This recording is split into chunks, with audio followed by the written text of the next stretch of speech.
Bismillahirrahmanirrahim. Assalamualaikum warahmatullahi wabarakatuh. Syukur Alhamdulillah kita bisa berjumpa lagi di channel ini.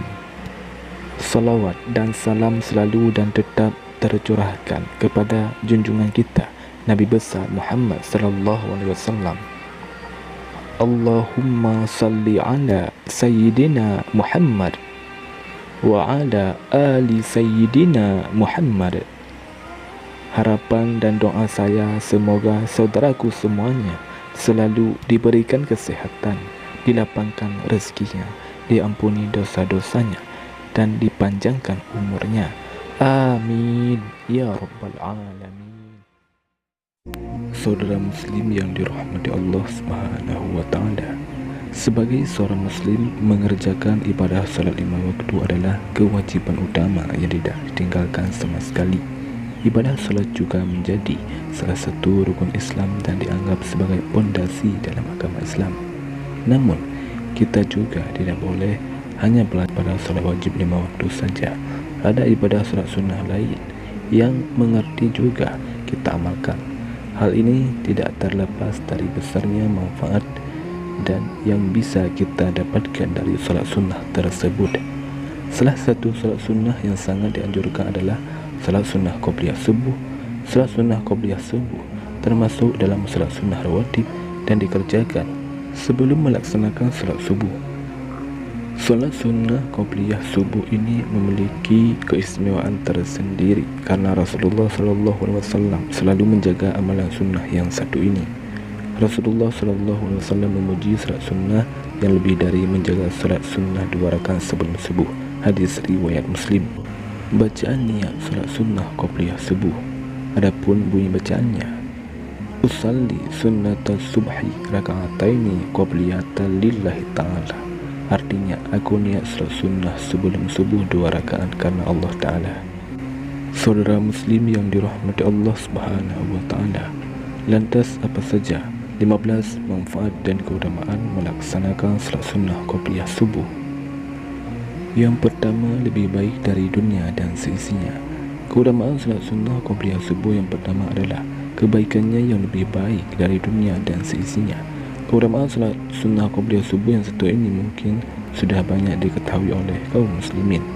Keutamaan salat sunnah qobliyah subuh ini juga tertuang dalam hadis dari Aisyah, di mana Rasulullah SAW pernah berkata, 2 rakaat fajar salat sunnah qobliyah subuh lebih baik dari dunia dan seisinya. Hadis riwayat Muslim.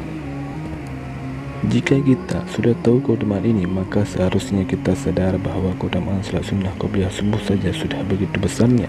Bagaimana dengan keutamaan salat subuh itu sendiri?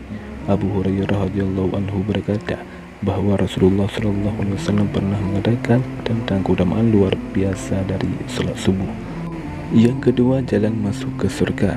2 rakaat salat sunnah fajar lebih kucintai daripada dunia seluruhnya. Hadis riwayat Muslim. Tentunya setiap amalan baik yang dicontohkan oleh Rasulullah SAW akan membawa ke surga, termasuk menjalankan salat sunnah sebelum subuh yang merupakan teladan Rasulullah. Bagi yang bisa melaksanakan tentunya akan menyimpan amal baik dalam dirinya serta jauh dari penyakit hati. Yang ketiga, ringan dan berpahala besar. Salat sunnah subuh tidaklah dilakukan melainkan setelah terbit fajar subuh, dan dianjurkan salat tersebut dilakukan di awal waktunya dan dilakukan dengan diperingan. Demikian pendapat Imam Malik. Salat sunnah sebelum subuh dapat dilakukan oleh siapa saja sebab termasuk amal ibadah yang ringan untuk dilakukan namun memiliki pahala yang luar biasa. Yang keempat, kebaikan di akhirat. Hadis dari Abu Hurairah radhiyallahu anhu yang berbunyi, Rasulullah SAW membaca dalam 2 rakaat salat sunnah subuh surah Al-Kafirun dan surah Al-Ikhlas. Hadis riwayat Muslim. Bagi yang rutin melakukan salat sunnah sebelum subuh disertai menjaga amalan lainnya dengan baik akan mendapatkan kebaikan di akhirat dan mendapatkan bekal yang indah untuk kehidupan di akhirat pula. Yang kelima, dilindungi di hari kiamat. Hadis dari Ibnu Abbas radhiyallahu anhu yang berbunyi, Rasulullah SAW dalam 2 rakaat salat sunnah subuh membaca surat Al-Baqarah ayat 136 pada rakaat pertama dan membaca surat Ali Imran ayat 52 pada rakaat kedua. Hadis riwayat Muslim. Setiap yang melakukan solat sunnah subuh dan solat subuh dengan tepat waktu dan istiqamah di hari kiamat nanti akan mendapatkan syafaat dari Rasulullah SAW sehingga ia terlindung dari segala bahaya di hari kiamat. Yang keenam, mengikuti sunnah Rasulullah SAW. Hadis dari Ibnu Abbas radhiyallahu anhu yang berbunyi, Rasulullah SAW dalam 2 rakaat salat sunnah subuh membaca surat Al-Baqarah ayat 136 dan membaca surat Ali Imran ayat 64. Hadis riwayat Muslim. Mengikuti sunnah Rasul tentunya sebuah amalan yang baik, sebab barang siapa yang menjadi pengikut Rasul dan menjalankan segala perintahnya kelak akan mendapat syafaatnya dan terhindar dari segala kesusahan. Yang ketujuh, jalan kebaikan. Jadikanlah solat sunnah kalian di rumah kalian. Janganlah jadikan rumah kalian seperti kuburan. Hadis riwayat Bukhari. Jelas bahawa solat sunnah sebelum subuh membawa banyak jalan kebaikan, sebab dari sana akan menciptakan pribadi yang istiqamah dan tepat waktu dalam menjalankan solat subuh, sehingga dalam keseharian akan mampu melakukan segala sesuatu lebih disiplin. Yang kedelapan, memohon petunjuk.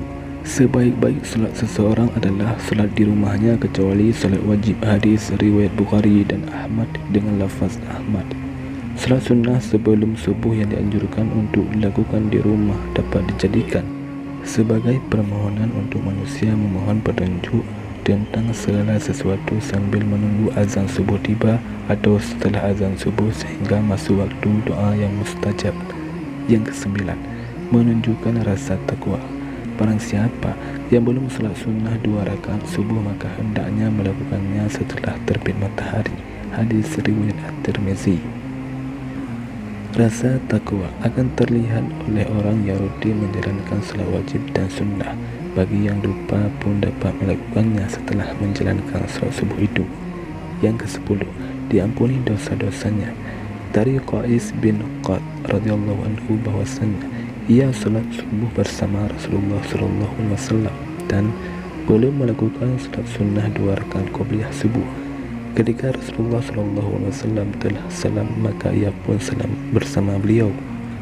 Kemudian ia bangkit dan melakukan salat 2 rakaat qabliyah subuh, dan Rasulullah SAW melihat perbuatan tersebut dan tidak mengingkarinya. Hadis riwayat At-Tirmizi. Jelas bahawa setiap perbuatan baik akan menjadi jalan pengampunan dosa-dosa.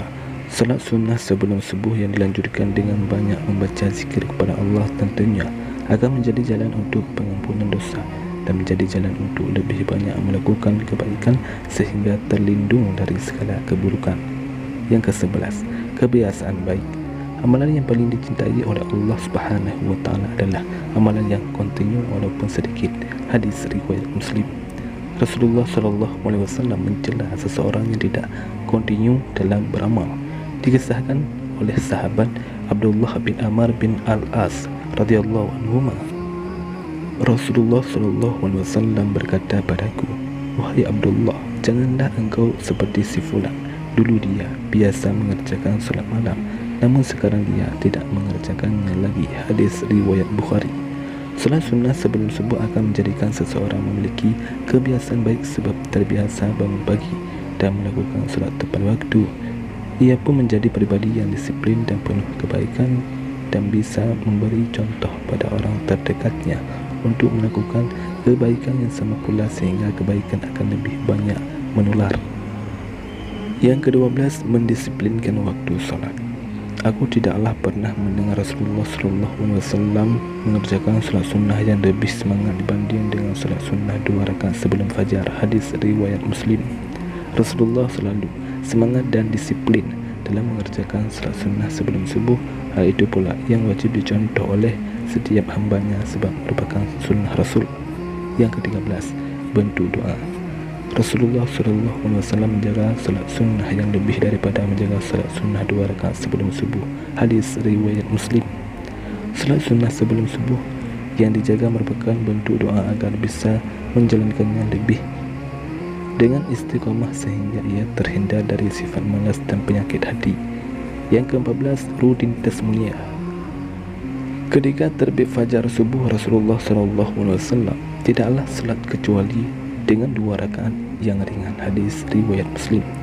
Jelas bahawa melakukan salat sunnah sebelum subuh adalah rutinitas yang mulia sebab tidak semua orang mampu melakukannya.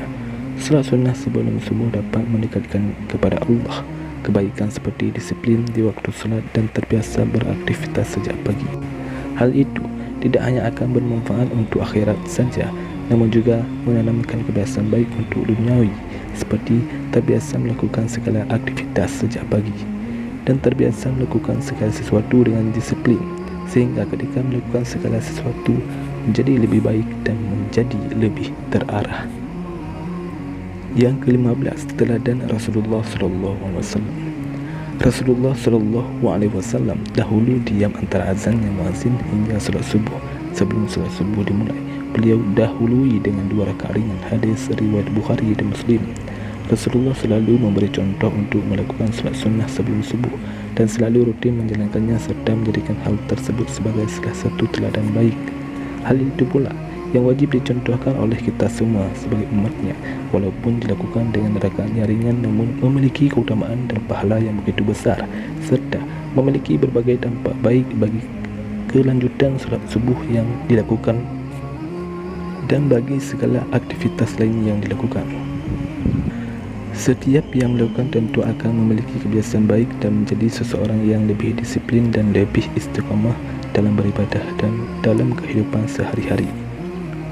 Saudara muslim yang dirahmati Allah Subhanahu wa taala, demikianlah 15 manfaat dan keutamaan melaksanakan salat sunnah qobliyah subuh setiap hari.